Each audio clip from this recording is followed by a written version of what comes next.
because of elevated D-dimers and a site of consumptive coagulopathy and fibrinogenemia with sustained thrombocytopenia, the so-called Kasabach-Merritt phenomenon. And then there are various other malformations that have aspects of coagulative or disseminated coagulation or intravascular coagulation with specific cytopenias involved. And it just shows that some of these will require thorough hematologic evaluation and targeted treatment so that the hematologic features are dealt with. And of course, or a textbook diagram showing that kind of hemangioendothelioma with ecchymosis related to it due to the thrombocytopenias and the DIC. Right. Last year I talked about fibromuscular dysplasia, and the reason I use it in this context, we're using the term dysplasia to describe abnormal organization of cells into tissue. So you can see this blood vessel lacks an intima, lacks a media, lacks an adventitia. We cannot see the internal elastic lamina, and the smooth muscle cells here are haphazardly arranged, and they're not arranged in concentric and transverse anatomical configurations. Therefore, it presents a point of weakness that's identified here on this angiogram as this beading pattern. The degeneration, of course, collagen or storage diseases such as Marfan's have vascular manifestations, and these are the medial accumulation of the lipopolysaccharides within this specific syndrome, resulting in vascular weakening and huge aneurysms.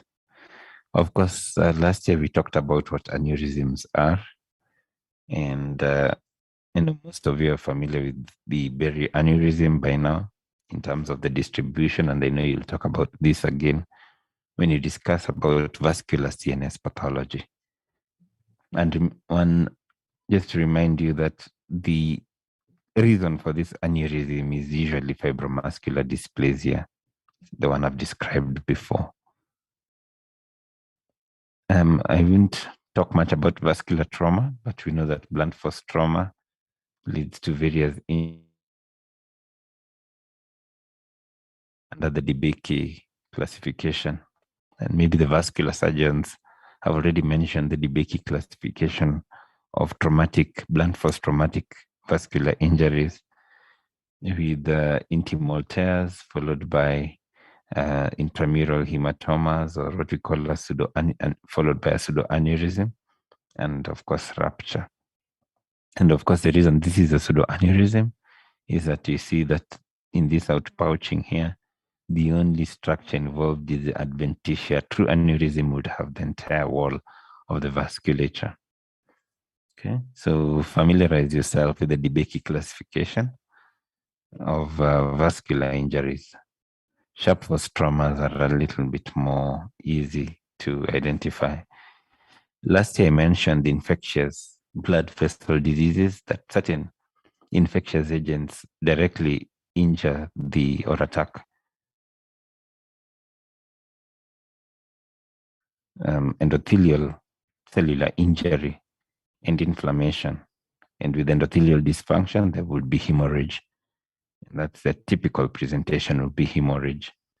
And here's a list of organisms that do cause that. Here's a picture of leptospira species within a leptospira outbreak from an autopsy lung specimen, and this is how it had presented. So pulmonary hemorrhage, whenever it occurs,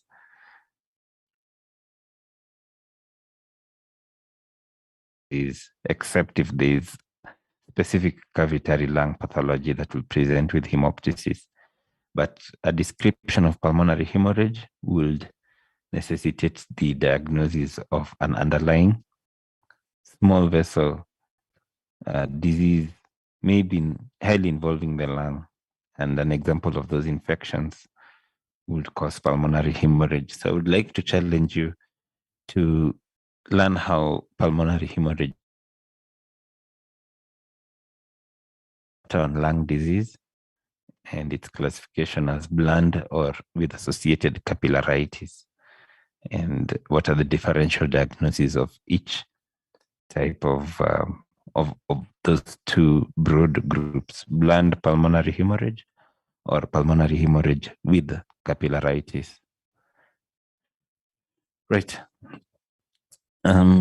You familiar with bacillary angiomatosis or bacillary palosis if it involves an abnormal proliferation of endothelial cells that is tumefactive, so it forms a tumor-like growth, and usually seen in immunosuppressed individuals, and it's characterized by a lobular proliferation of capillaries. And when we use special stains to identify the bacteria, here's a Warthin study, and it's a silver impregnation technique, and the bacilli, the pleomorphic bacilli, you can see are staining black. And this is definitely suggestive of Bartonella species. You're all familiar with Treponema Pallidum, typical blood vessel disease, just like other spirochetes. And it's all in all its stages, the primary, secondary, tertiary, it is characterized by small vessel disease. It's only that in tertiary pathology, the injuries tend to be irreversible, even with treatment. Is capillaritis with specific plasma cells, really. So it's a plasma cell-rich capillaritis. When we're talking about infectious disease, we also, and its association with blood vessels, bacterial toxins, as we discussed last year, are very important. And this is an important cause of thrombotic microangiopathies, which we will discuss later on in this class as well. So in this circumstance, this is a lady who had a Shiga, who had an E. coli infection 0157H7, having had a meal of some nice meat, I think. Well, was it a watermelon? I can't remember. And what we found, and this is an autopsy performed at KNH, you can see the familiar boards that we use over there. And you can see that this is a hemorrhagic colitis pattern. And you can see the various appearance, the fissures and ulceration associated with it. And what we did find in the blood vessels is that there was a thrombotic microangiopathy, there was a vascular thrombus within it. And I'll show you another case later on where there's a thrombotic microangiopathy involving the capillaries. So we know that there are certain infections that will produce Shiga-like toxins.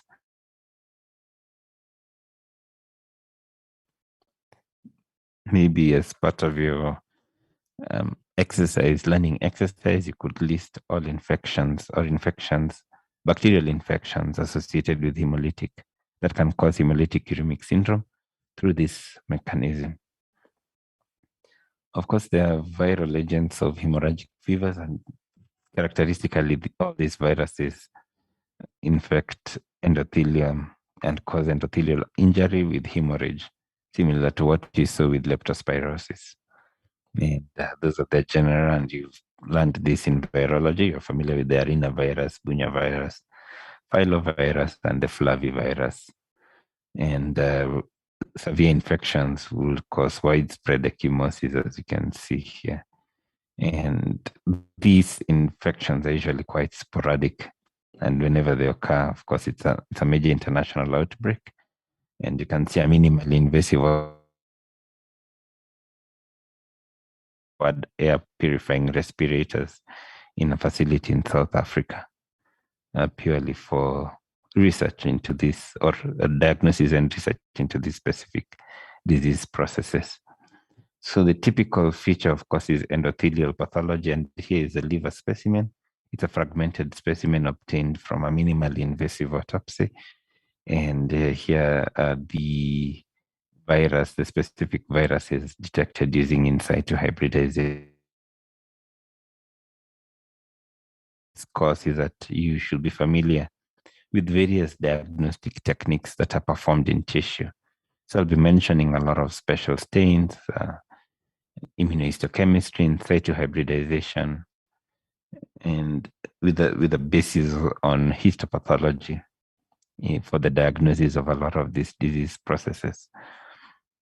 So prior to the development of antigen-based testing, this was the in situ hybridization of skin biopsies or skin snips obtained from patients with viral hemorrhagic fevers were the actual diagnostic tools that were used for surveillance earlier on. But nowadays you use genetic testing, nucleic acid testing, and of course serological testing. Fungi such as Aspergillus, I mentioned this last year about Aspergillus causing and necrotizing, usually medium-sized vascular necrosis and inflammation, of course, as you can see here. And on the Gomori methenamine silver stain, you can see that the fungi are staining black with its acutely branching hyphae. And the slides I obtained it from a paper that described deaths that occurred after intrathecal use of contaminated sclerosis in the US that led to deaths of about 14 people from a contaminated batch. And here the acutely branching hyphae. Last year I talked about, when I mentioned protozoa and blood vessel disease, I mentioned vascular sequestration, which occurs because of adherence by especially malaria-infected red blood cause inflammation and obstruct the vascular flow at this site. And here is the vascular sequestration as would occur in the brain in cerebral malaria. So the pathology of cerebral malaria is simply vascular sequestration in the capillaries, resulting in obstruction of flow and localized ischemia, and if not promptly treated, localized infarction, which tends to be quite, and is not prompt, then there will be residual neurological sequelae. And this is the mechanism for the residual neurological sequelae. So, of course, vascular sequestration means that there's congestion. You remember the term congestion in year 3, which just means that there's obstruction of flow, of blood flow, with some form of stasis and packed red blood cells within that specific blood vessel, as you can see here.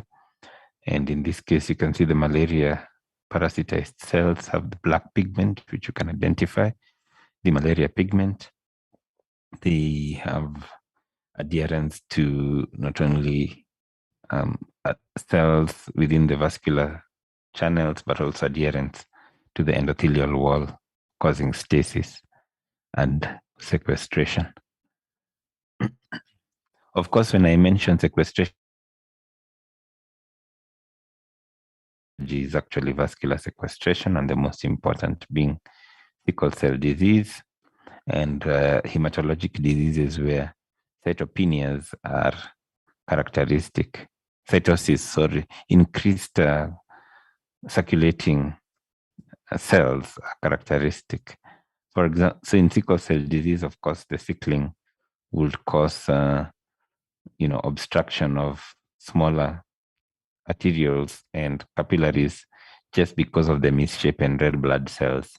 And this leads to the vascular sequestration. Of course, you know that the treatment of sickle cell disease involves reducing the proportion of abnormal red blood cells that have the abnormal hemoglobins through various techniques.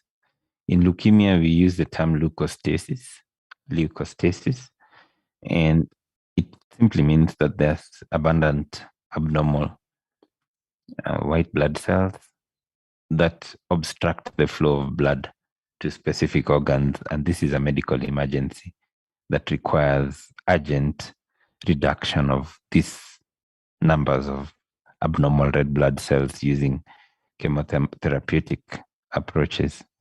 So sometimes you'd wonder why. I think maybe some of you have already seen it in your ward rotations, where you have a fairly healthy looking child with white cell counts of 100 plus and the diagnosis of of acute lymphoblastic leukemia.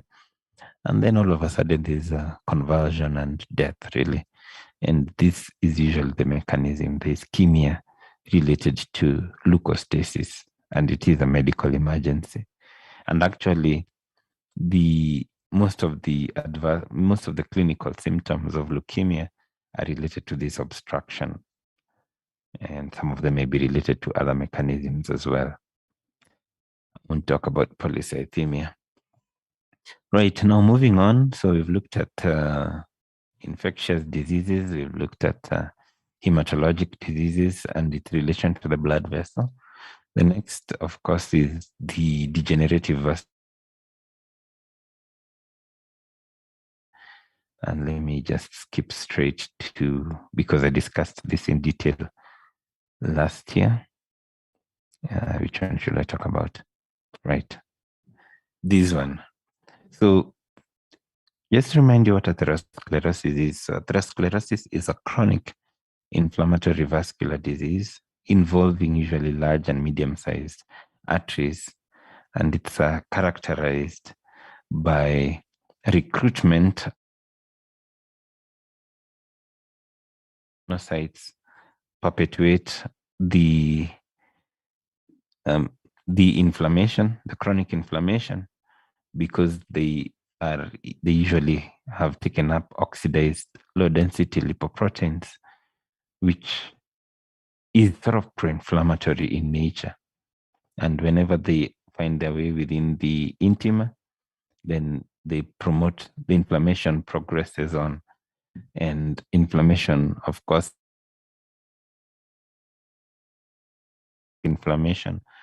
chronic inflammation was defined as inflammation occurring at the same time as attempts at repair, usually by fibrosis.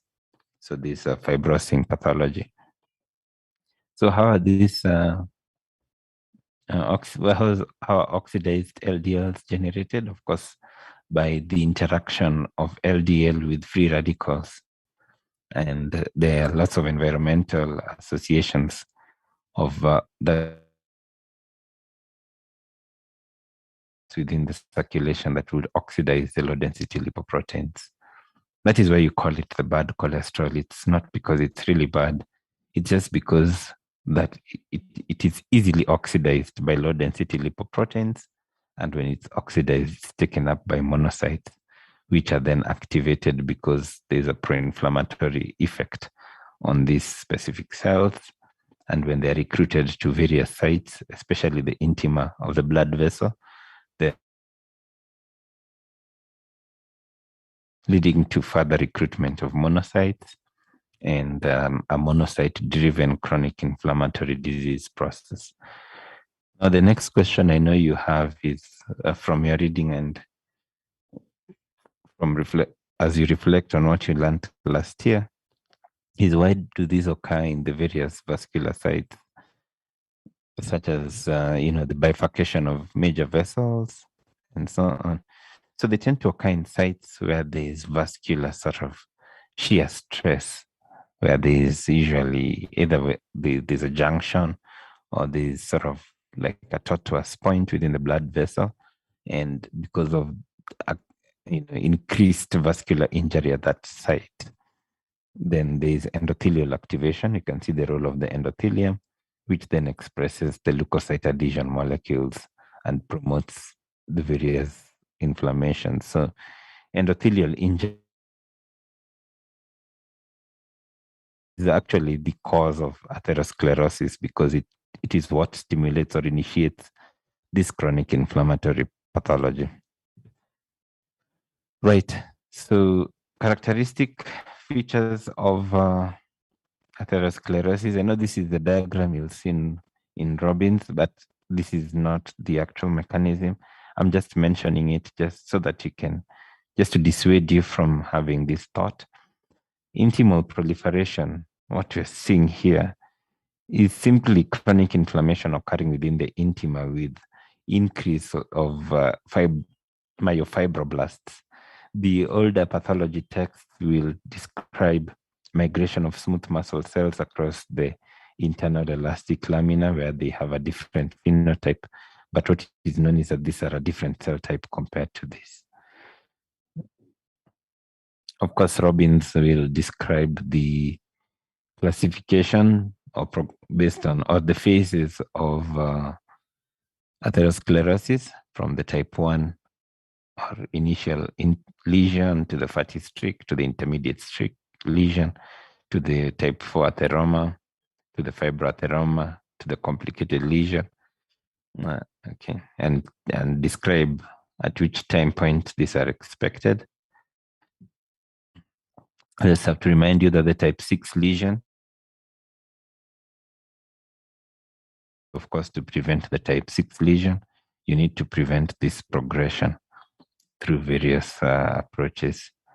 So just this again is a diagram from Robbins, and it identifies that atherosclerosis does occur at certain lesion-prone areas where there is a bifurcation of a blood vessel or a tortuous or a bend or something that will cause increased shear stresses and turbulent flow, making that specific site more susceptible to endothelial injury.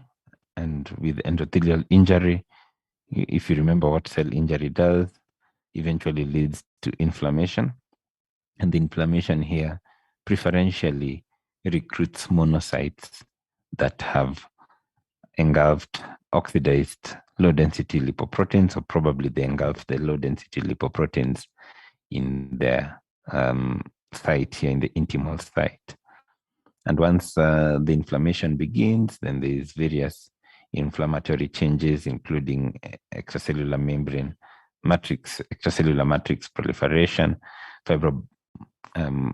myofibroblastic proliferation as well within the intima. And this lesion progresses as the inflammation progresses to the point that it's a complicated or type 6 lesion. And the three serious complications are aneurysmal rupture and hemorrhage. And this occurs on the vascular sites that are weakened by atherosclerosis. Of course, it's a chronic inflammatory disease that may replace sometimes or lead to attenuation of the media with fibrosis, which is not strong enough to handle the shear stresses of the vasculature. There is the more important one, the plaque rupture, erosion, hemorrhage, and mural thrombosis with embolization. This is quite dramatic and usually what leads to specific events in the heart or the brain or additional other sites, such as the whole gastrointestinal tract, where there is occlusion, sudden occlusion by a thrombus with ischemia and infarction, either involving the myocardium, so there is myocardial infarction, or the brain, so there is an infective stroke. So this one of the, I hope when you're reading about myocardial infarction, you distinguished between type A and type B, or type 1 and type 2 myocardial infarction. And type 1 myocardial infarction will be characterized by this specific pathology, which is sudden and can be immediately treated with thrombolysis and stenting.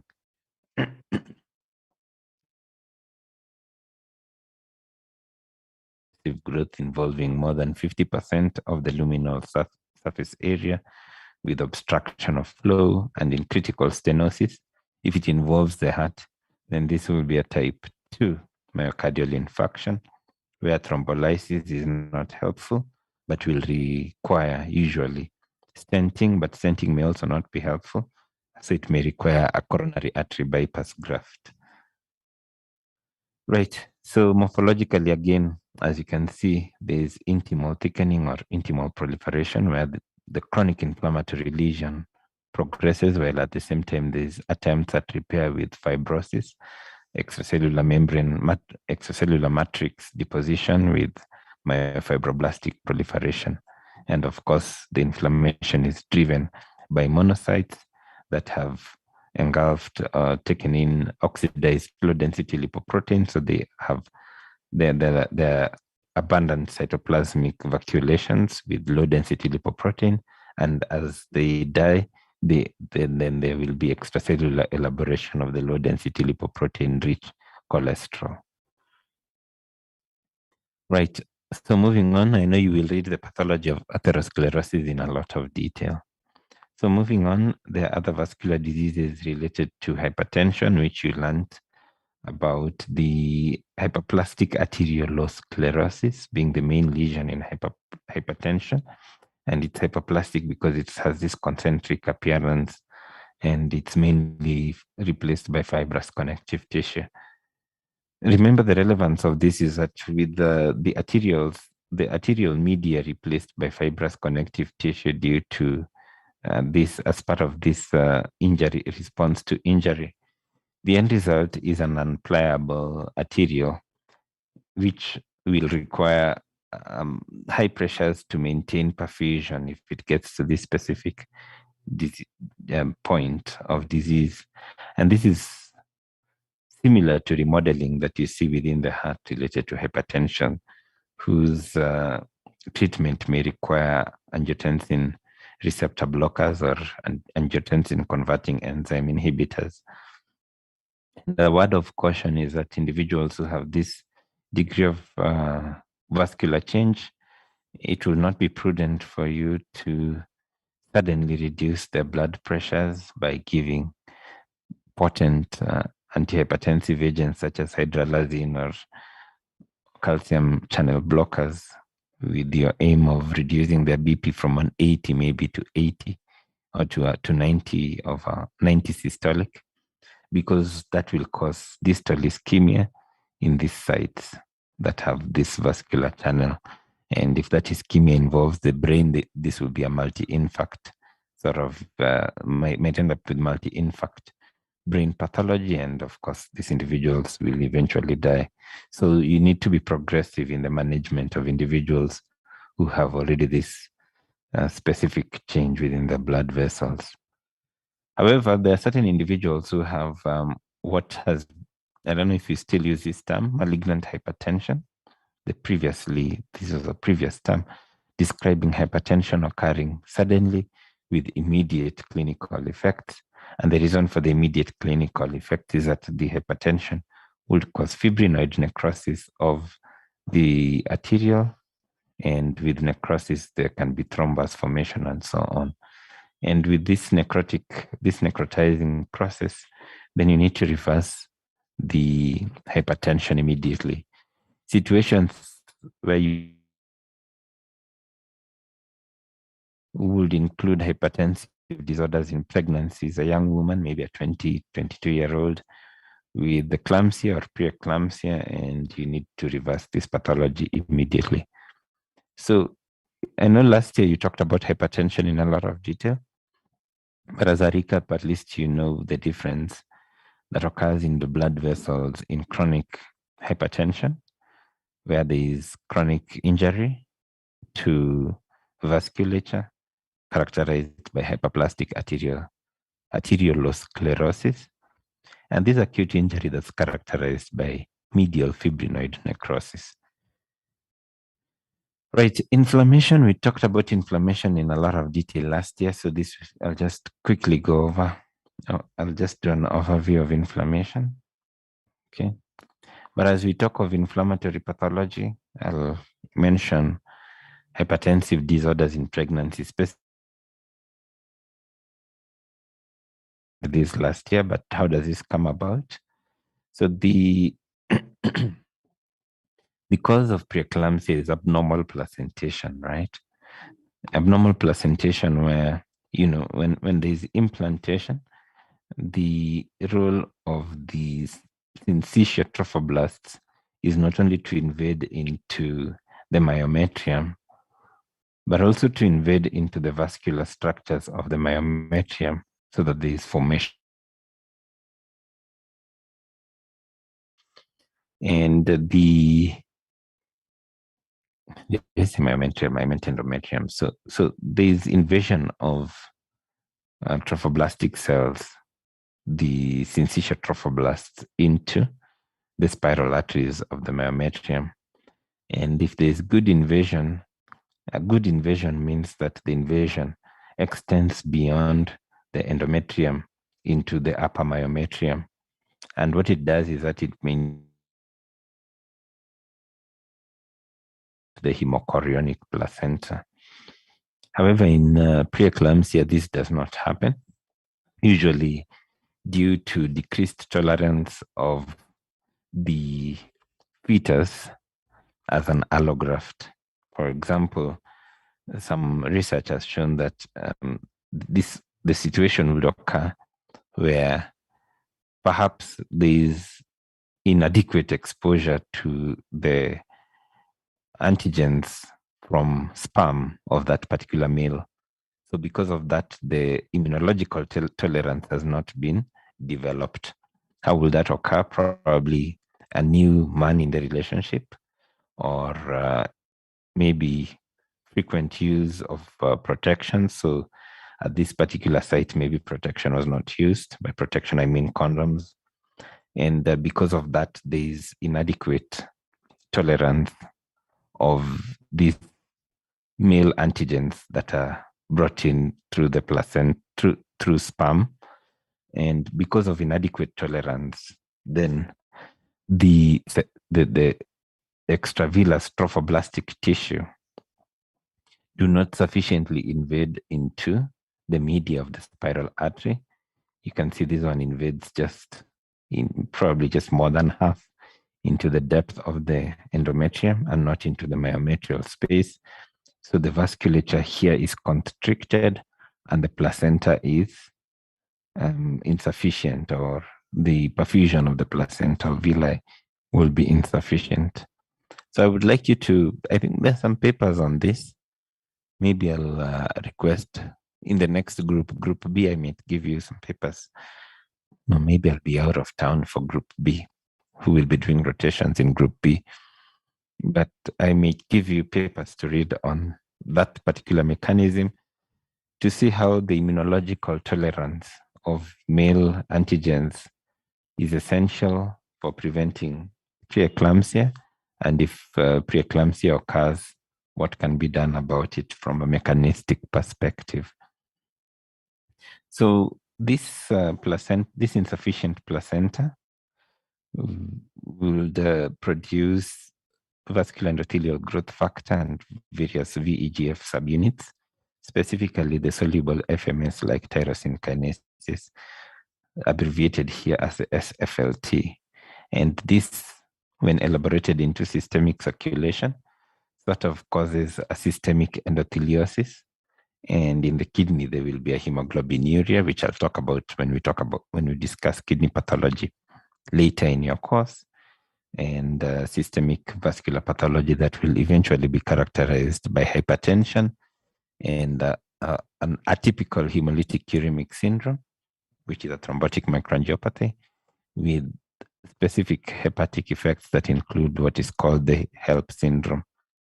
Here, because I'm being selfish, I'll talk about the kidney later on, and I need you to be primed for kidney pathology. Here is the glomerulus in preeclampsia, and you can see that the glomerular vascular channels have plump endothelial cells, and of course we can't demonstrate it in this. Maybe in the electron micrograph here, you can see that there is detachment of podocytes into the urinary space. With detachment of podocytes into the urinary space, there is podocyturia, and in the absence of podocytes right here, then there would be massive proteinuria. So the characteristic clinical feature of preeclampsia in the kidney is podocyturia with massive proteinuria. So it's not unusual to see proteins of 3+, 2+. And the importance of that is that during the antenatal monitoring of a pregnant woman, you can identify who's at risk of severe preeclampsia by just analyzing urine. And if you identify that these individuals have that, then there are various interventions that you can do, which may include, some of them may include use of low-dose aspirin, and you know how aspirin works in the blood vessel as an immunomodulant, and other effects of low-dose aspirin on the vasculature. So please read up on the pathology of preeclampsia and eclampsia. You may not find that in Robbins, so maybe a specific article to read. Right, so the next is vasculitis. And as I mentioned, there are many reasons vasculitis occurs. Most causes of vasculitis are type 2 and type 3 hypersensitivity, and in some cases, type 4 mechanisms as described by the Gell and Coombs classification, which I assume Dr. Baraza has adequately taught you. So vasculitis is classified based on the blood vessel involved, and we see 5 main types of vasculitis. The large vessel vasculitis, there are only 2 examples, so it's so easy to remember, right? Either Takayasu arthritis and giant cell arthritis. The medium-sized vasculitis include polyarteritis nodosa and Kawasaki disease. And then there's the small vessel vasculitis. Of course, some of them are not limited to just capillaries, but may include arterioles and venules. And these ones, we classify them based on the presence or absence of antineutrophil cytoplasmic antibodies. Okay. And if the antineutrophil cytoplasmic antibodies are present, then we call it the ANCA-associated small vessel vasculitis. And then they're further subclassified based on the characteristics of the inflammation. If the inflammation is mainly lymphocytic, then we use the term microscopic polyangiitis. If the inflammation is granulomatous, then we call it granulomatosis with polyangiitis. Of course, if you read the older books or interact with internal medicine, they always want to use the term, how is it pronounced? Dr. Zuriel calls it Wagner's, really. So you can call it Wagner's granulomatosis. And again, the other one, if the inflammation is predominantly eosinophilic, then we'll call it eosinophilic granulomatosis with polyangiitis. If you are, of course, presenting to our colleagues in internal medicine, they will still want you to probably use the term Churg-Strauss syndrome. If the small vessel vasculitis and antineutrophil cytoplasmic antibodies or antibody complexes are not identified, then it's either one of these 2 broad groups. It could be immune complexes from other disease processes, which may include individuals who have a previous infection or an active infection with hepatitis B, hepatitis C, or other viral infections. And they may develop antibodies therein. So the antibodies could be immunoglobulin M. So if it's immunoglobulin M, many of them, and this is more of a type 2 hypersensitivity involving immunoglobulin M, then we will talk about cryoglobulins or cryoglobulinemic vasculitis. If the deposits are mainly immunoglobulin A's, then we call them immunoglobulin A vasculitis. And an example is Henoch-Schönlein purpura, because there's also deposition of this. Mainly, these deposits are seen on the skin. And then there's a hypocomplimentemic urticarial vasculitis, where there are antibodies against complement 1Q, right? Sorry, the antibodies 1Q or antibody antigen complexes against C1Q. Remind me to check that class rep. Right. So if it's not the immune complex related vasculitis, then usually sometimes there's deposition of antiglomerular basement membrane antibodies within various sites. And what is the syndromic term of anti-GBM disease? Class rep, I know you remember these.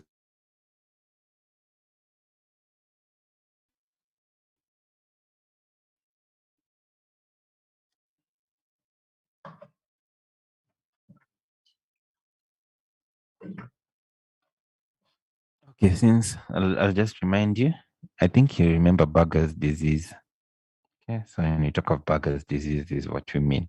Antiglomerular basement membrane disease. So there are antibodies formed against antiglomerular basement membrane. So you can see the majority of these tends to be IG or type 3 hypersensitivities with immune complex deposits. But sometimes we may have type 2 hypersensitivities as well when you talk about various IgM plugs. But where else did you come across cryoglobulinias? Maybe you came across them in hematology when the hematologists were talking about warm versus cold heme agglutinins. Right. So I'm not going to go into detail of this. I will let you do your own reading, right? But I'll move on to this area to assist you on how to diagnose them. Various. Of course, the clinical history is very important. If it involves lung, because most of them do involve lung, then you have to purely type 1 hypersensitivity. Of course, there's that type of atopic asthma, atopy-related asthma, but there is asthma related to type 2 and type 3 hypersensitivity. And by asthma, we're talking about bronchoconstrictions and those various symptoms. And some of them are actually due to vasculitis involving the lung. So when you have an individual who has bronchial asthma and does not respond to bronchodilators and type 1 hypersensitivity agents, then nedochromils and the like, the mast cell stabilizers and the like, then in that case, then you should think about additional vasculitis. But of course, this will be part of specialty and subspecialty practice. Right. Did I say Badger's disease or Goodpasture syndrome earlier on? Right. Badger's disease should be something else. Goodpasture syndrome is glomerular basement membrane disease. Sorry about that. Right. So again, for us in pathology, what we rely on is immunohistochemistry and immunofluorescence, where we can detect immune complexes deposited in various organs, be it the skin or in the kidney, and identify based on all this. But we'll talk about this again when we discuss kidney pathology in detail. But I know a lot of you are already reading ahead. So some of you have already started reading the chapter on kidney pathology. And I can see this material is probably familiar to you. Okay. Again, of course, because of my bias to kidney pathology in this course that I do teach, we will talk about pulmonary renal syndromes later. And these are individuals who have pulmonary hemorrhage, and there's a hematuria as well. And these are, as I mentioned when I was talking about pulmonary hemorrhages, we classify them as diffuse alveolar hemorrhage with the presence of capillaritis. So there's definitely inflammation, or there's definitely vasculitis involving the capillary.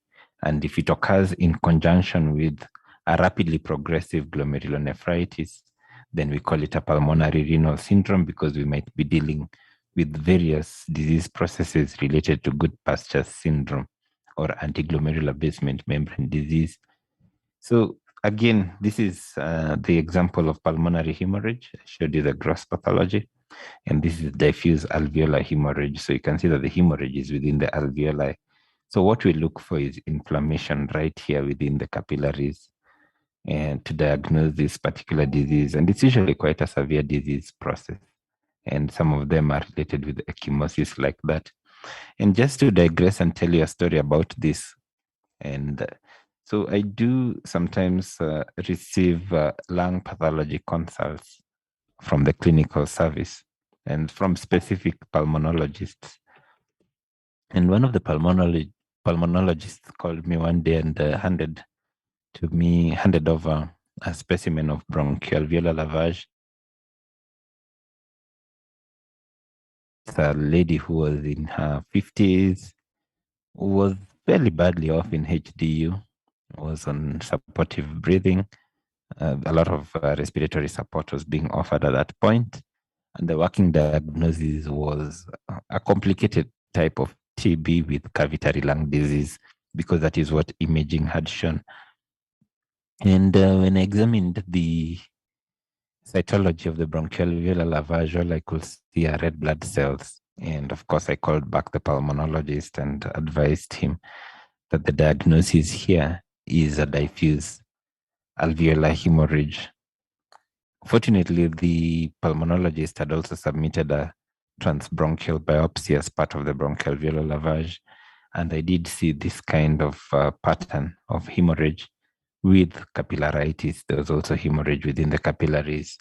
And I immediately informed him that there is capillaritis and formation. He immediately started the high-dose methylprednisolone as part of care. And one of my comments was, let us also look at the urine and see if there's a hematuria, which had not been evaluated. And indeed, the urine dipstick showed 4+ red blood cells, and the microscopy or the cytology of the urine identified red blood cell casts that were fragmented, that showed that the hemorrhage was definitely from the glomerulus.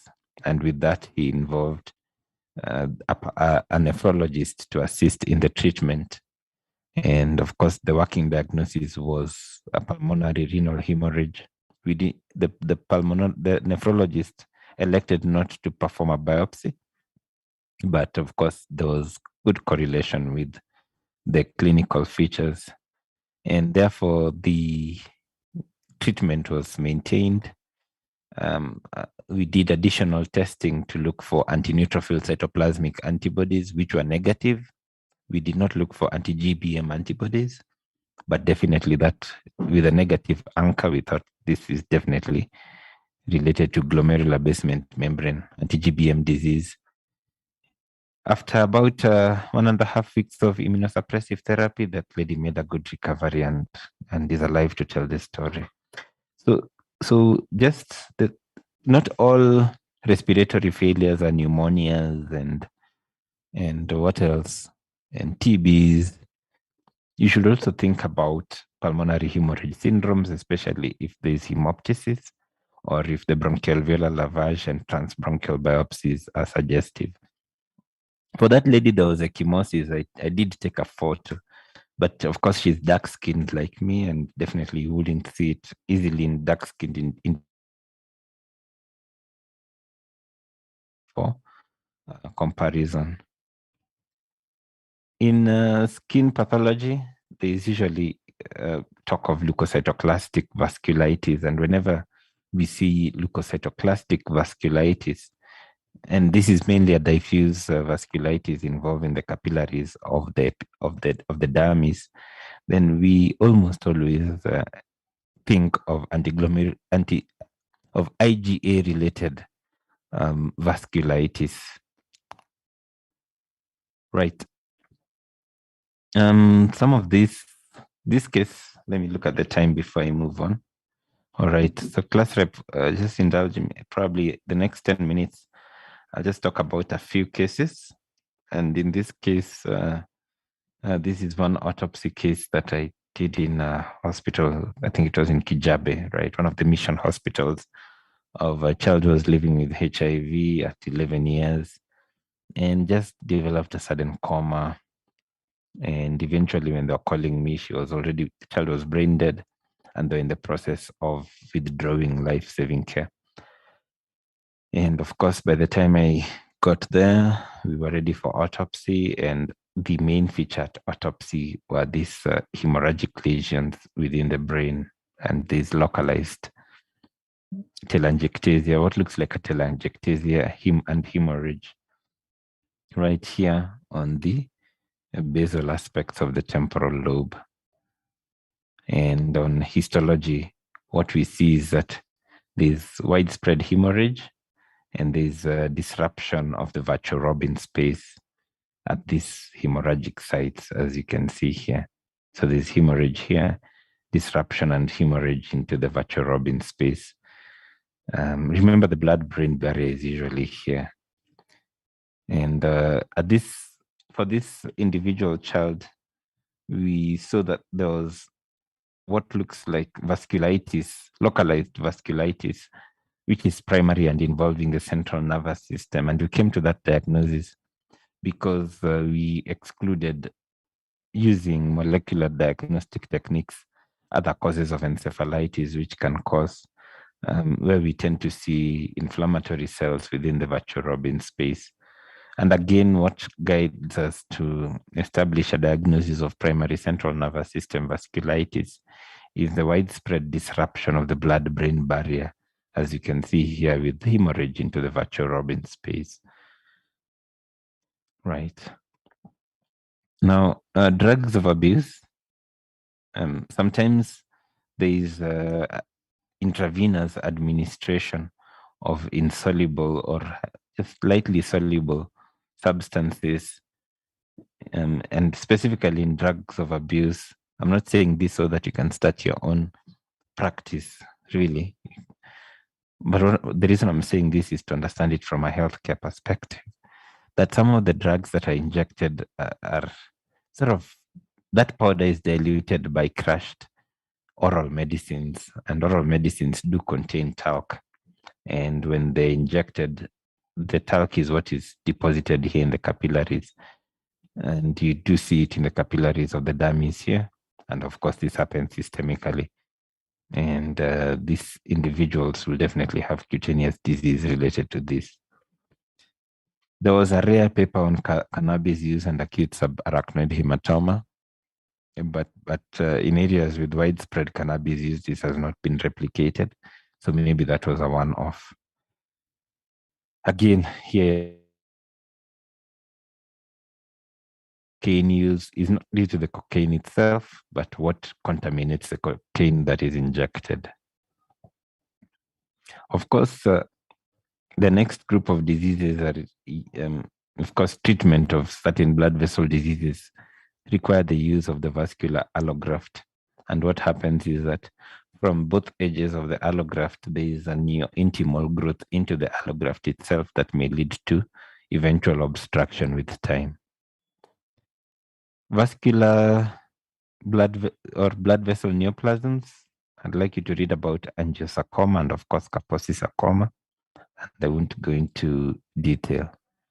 So how do you analyze or how do you diagnose this? Of course, a good history with a strong focus on what's happening in the skin, any description of bleeding. I know the hematologists have talked about blood vessel causes of hemorrhage when you do a bleeding time. Very complete physical examination is essential. Always look at the skin in adequate light. Proper use of radiology or imaging. Hematologic testing is essential in diagnosis of a lot of blood vessel disease. I haven't talked about the kidney because the kidney is a very important site. So always have a good urine analysis, which includes a dipstick or biochemistry, and also includes cytology or microscopy. And then, of course, histopathology. We will need a biopsy in many of these situations to assist in the diagnosis of blood vessel disease. Now, there's some blood vessel disease I haven't mentioned today. And this is a lady who underwent, was an obese lady who died while undergoing surgery. The neurosurgeons were trying to remove a massive meningioma that was in the cellar region. And unfortunately, she died while on table. As you can see, there's this angry brain, as they call it usually. When a neurosurgeon says angry brain, this is what they mean. Where there is a marked vascular congestion, there's a venous infarct, there are subarachnoid hemorrhages. We might even find thrombi within the dural sinuses. And this lady unfortunately did die because she had a thrombotic episode involving, she had an episode of DVT and embolism to the lungs. Those were additional findings that we did find, and this is the calf muscle. And as you can see, there's a thrombus here in the deep vein, the popliteal vein. Of course, I've not talked much about thrombosis and DVT, but I would like you to read about it. This other one is an autopsy case. You can identify our autopsy sheets at KNH, and this is a child whose cause of death was due to severe pneumonia. But we did find that there is vascular gangrene, and gangrene at this site occurs in relation to administration of a tourniquet. Apparently a tourniquet was left inside as the child was, when she was examined in a peripheral site, and was only found when she had been admitted. Probably the tourniquet had been in situ for more than 6 hours. So with this trauma, what we found, of course, you can see this gangrene. What we found in the blood vessels was that there's a vasculitis and there's also thrombosis right there. So sometimes in individuals who have other systemic disease, just trauma to the blood vessel may cause a vasculitis at that particular site. And this child did have an acute myeloid leukemia, and here we can see platelet precursors at a site of extramedullary hematopoiesis within the lung. The bone marrow, of course, was packed by M1 type leukemia cells, right? So the prolymphocytes, so the prolymphocytic leukemia. Right. As I conclude, of course, one of the main disease processes that we'll talk about later on is the crescent or crescentic disease, crescentic glomerulonephritis. And this is the histopathological feature. The glomerular crescents are a histopathological feature of small vessel vasculitis occurring in the kidney, and the clinical presentation is that of a rapidly progressive glomerulonephritis, where someone wakes up, goes to bed fairly well previously, wakes up in the morning, goes and finds out that they are not passing any urine, and whatever comes out is just hemorrhagic, it's just blood. And that's a typical and dramatic feature of the rapidly progressive glomerulonephritis, and will be characterized by capillaritis within the glomerulus and the glomerular capsular reaction that involves proliferation of epithelial cells. And these are what we call the cellular crescents. And if not treated in time, then they become they are replaced by fibrous connective tissue as part of the injury. And you end up with what we call fibrous crescents. Fibrous crescents would, remember the description that I gave last year. As long as you're seeing fibrous connective tissue being deposited at a site, usually fibrous tissue is permanent. It's difficult. The body doesn't really get rid of it. And there are very few endogenous processes that properly remodel fibrous connective tissue. So when it's present in various organs, such as the kidney, then that kidney is viewed as having end-stage kidney disease or chronic kidney disease. End stages are different classification, but it's viewed to have chronic kidney disease.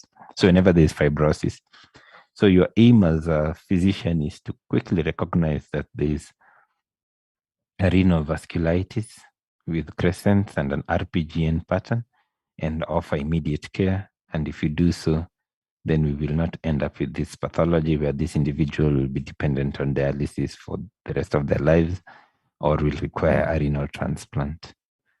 And here is a crescent. You can see there's a necrotizing vasculitis right here, and crescent formation. Right. I mentioned earlier that I will mention thrombotic microangiopathy. So the typical morphology of thrombotic microangiopathy are platelet-rich thrombosis occurring in capillaries, mainly of the kidneys. And this is one specific case that we saw in my autopsy practice. And you can see that there is a thrombotic microangiopathy within the kidney. So what are the manifestations? What are the causes of thrombotic microangiopathy? I mentioned infection related earlier on, HUS, defects of complement. This one is the hematologists will always ask you about ADAMTS13 related abnormalities in the context of thrombocytopenic purpura. Some of them tend to occur in pregnancy, HIV disease, connective tissue disease, malignancy, use of these medications, quinine, tacrolimus, bleomycin, rifampicin, clopidogrel, and some have inherited defects of cobalamin metabolism. So how do we diagnose it? If ever you see a peripheral blood film report showing a microangiopathic hemolytic anemia, then your first thought should always be a thrombotic microangiopathy. And how does this occur? Remember, these red cells are fragmented, or there's intravascular hemolysis as there's attempt of the red cells to circulate through this obstructed thrombi.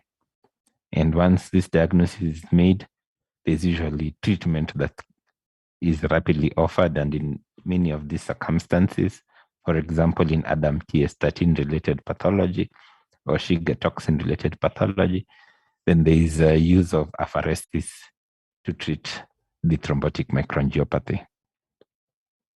Right. The last one that I'm going to show you is this picture that I received from one of our surgeons who did surgery due to ischemic bowel disease. And you can see that there is a segmental infarction of the bowel at this site. And what I found was on the site of the superior mesenteric artery, there was this white lesion, which you can see it right here at the site of the superior mesenteric artery. And on histopathology, what you're seeing is a medium-sized vasculitis with thrombosis. And here it is. And of course, this eventually we made a diagnosis of polyarteritis nodosa. But unfortunately, this client deteriorated and died quite fast. And what we know is that individuals with blood vessel disease, if this disease is not diagnosed and promptly treated, many of them do die. A lot of them are quite life-threatening. Right. Should I look at that? Right. Okay. Why am I showing a snake bite? Oh, yeah. So one day I got a referral from Kitui, just specimens from a snake bite case. And what was interesting in the snake bite case was intramural thrombosis within the left ventricle. And here it is. You can see there's a thrombus that's highly adherent here. And in all tissues, we did see widespread thrombosis. And of course, in some snake bites, odd, we see thrombosis. Right. So I'll stop here. Just to summarize is that, of course, you've seen the broad repertoire of blood vessel disease and their multi-organ manifestations, and the fact that the diagnosis and treatment has to be prompt if you have to save those lives. Most of them, without prompt diagnosis, may not survive because, of course, the extent of blood vessel disease. While I was focusing on mainly arterial diseases, of course, I would like you in your reading to also include venous pathology, also include lymphatic disease. I've not talked about microfilaria. And I would also like you to look at vascular diseases characterized by hemodynamic changes such as thrombosis and embolism. Great. So I'm going to stop here. Class rep, do you have any questions?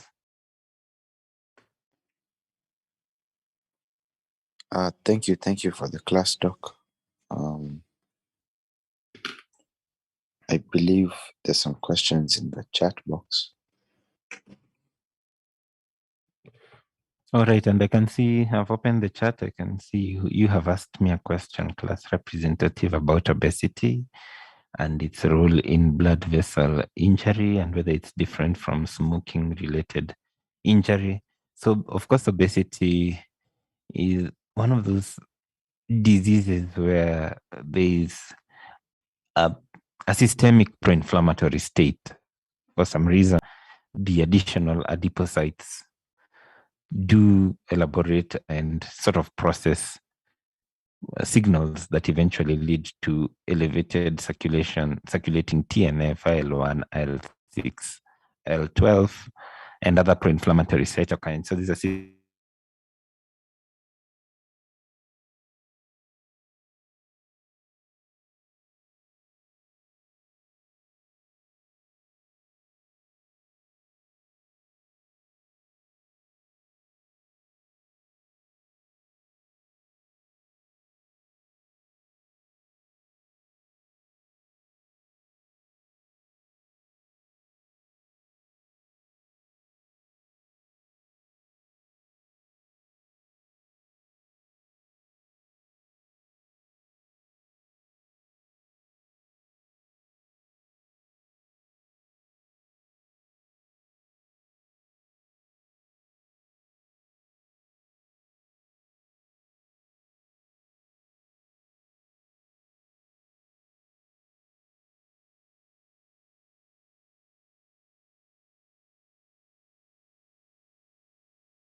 Recording in progress. Can be due to atherosclerosis or vasculitis, any disease process involving medium and large vasculature.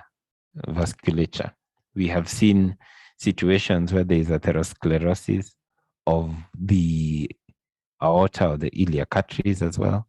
And whenever it's there, then these individuals will have intermittent claudication, or in extreme circumstances will have gangrene of the we will classify based on what we see on the blood vessels that are submitted. Some we may not see because an amputation specimen may be distal to the actual disease process that may be in the abdominal aorta. In some cases, we've seen massive aneurysms or in the common iliac arteries, but usually the majority are due to atherosclerosis. The next question is renal manifestations. Is there crescentic glomerulonephritis in anti-GBM vasculitis? So definitely, whenever we see crescents in the kidney, there are two differentials. It's either anti-neutrophil cytoplasmic antigen-related pathology or anti-GBM-related disease. So if the anchors, so when we perform immunofluorescence, we are interested in seeing whether we have a GBM type, anti-GBM or good pastures type pattern, or anchors or immune complexes related to anti-neutrophil cytoplasmic antibodies, which are mainly IgG, and their patterns are different because anchor-related disease is typically type 3 hypersensitivity, and anti-GBM-related pathology is typically type 2 hypersensitivity. And if it's type 2, then we tend to see a linear pattern in immunofluorescence of deposits of those antibodies or immunoglobulins in the kidney. If it's immune complex, we tend to see a more granular pattern. Thanks for that question. I know you're going to immediately read that specific chapter in renal pathology, so just go ahead and open the renal pathology chapter, start reading about crescentic glomerulonephritis. Right, the next question is on intermittent claudication. So again, any interruption of blood flow to the lower limbs is, and any blood vessel disease involving the internal iliacs, involving the abdominal aorta, or the branches of the iliac arteries, including the femoral artery and so on. So whenever there is arterial disease there, most of them are usually atherosclerotic with embolism. So whenever there is intermittent claudication, just know that that person may be having very, a complicated or type 6 atherosclerotic lesion. get the angiography done, identify the level at which that pathology is there, characterize it, do the lipid levels, identify what you're going to give in terms of limiting atherosclerotic disease process. And of course, the cardiovascular surgeons will consider stenting earlier on or bypass grafting. And if that is not possible, just medical management so that this individual does not eventually lose the life or limb as a result. So the question is whether atherosclerosis from Irene can occur purely from endothelial damage without elevated lipid levels. And of course, it does occur purely without marked elevation of lipid levels. Remember, when we talk about atherosclerosis, we talk about the modifiable and non-modifiable risk factors. So, however, the pathology within the vasculature itself and its extent will be most often is related to hyperlipidemias.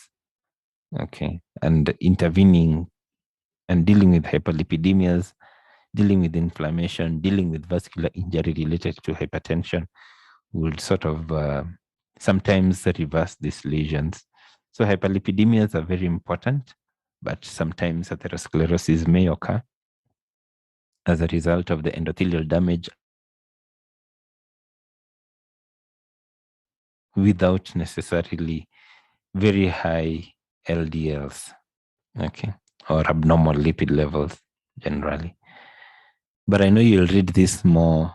I hope the internal medicine team have discussed this in detail, and if not, do ask them to do so. And also in your reading, read up on this vascular pathology in a lot of depth. Great. I can see it's 8. So class rep, when is my next class? And you let me know, right? As always. Yes, I'll let you know in advance this time. No, you've done well. Keep on. So the groups that are in the rotations, I know they will be, I expect you to have made some presentations, group A. Yes. What I'd like to remind you, the other group was a bit disappointing because not everyone was participating. So if you're in group A1 and their presentations, I would like all members of A1 to be present in that talk, not just the ones presenting, because we want you to learn from each other. And the series of articles that I've presented to you look at current thoughts and Recording evolution stopped.